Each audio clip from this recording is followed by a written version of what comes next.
শুভ দুপুর বন্ধুরা, কেমন আছো? আশা করি ভালো আছো। আমি দেখো সোয়াবিন দিয়ে আর সবজি দিয়ে আমি তরকারি রান্না করে ফেলবো। এবার দেখো উপকরণগুলো দেখে নাও। যে পেঁয়াজ কুচি, টমেটো কুচি, কাঁচা লঙ্কা, রসুন, আলু ভেজে নিয়েছি, ক্যাপসিকাম, গাজর, এখানে দেখো মশলাগুলো নিয়ে নিয়েছি, সমস্ত মশলা। আর এখানে সোয়াবিন। চলো এবার শুরু করি। তেজপাতা জিরে ফোড়নে দিয়ে দিলাম।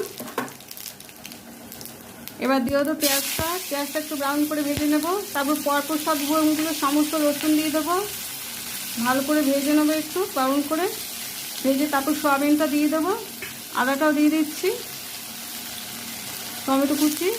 এবার মশলাটাকে একটু আমি কষিয়ে নিই, তারপর সবজিগুলো দিয়ে দেবো। তারপরে আবার মশলাটা আমি মোটামুটি কষিয়ে নিয়েছি, দিয়ে দিলাম সয়াবিনটা একটু ভেজে নেবো আর সবজিটা দিয়ে দেবো। ভালো করে নেড়ে সমস্ত কিছু একটু ভালো করে কষিয়ে জল দিয়ে দেবো। আন্দাজ মতো নুন মিষ্টি স্বাদ দেখে নামিয়ে নেবো। এরকম করে ভেজিটেবিল সয়াবিন তরকারিটা খুব ভালো হয় খেতে। তোমরা করে দেখবে বন্ধুরা, খুব ভালো লাগবে।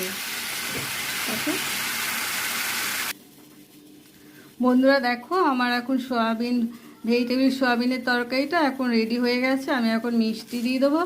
মিষ্টিটা নিজেদের পছন্দ, এরকম নুন মিষ্টির স্বাদ দেখে এরকম করে নামিয়ে দেবো। রুটি, তরকারি, নিরামিষ তরকারিটা এরকম করে খেতে খুব ভালো, রুটি পরোটার সাথেও ভালো লাগবে। তোমরা যেমন খুশি করে খেতে পারো, কিন্তু আবার করে খেয়ে দেখবে। রসুন আর পেঁয়াজ আর এই সমস্ত কিছু দেখালাম তো প্রোগ্রামগুলো, ওগুলো দিয়ে করে দেখবে, খুব ভালো লাগবে। চলো টাটা, আমার এখন পুরো কমপ্লিট। তোমরা ভিডিওটা দেখতে থাকো।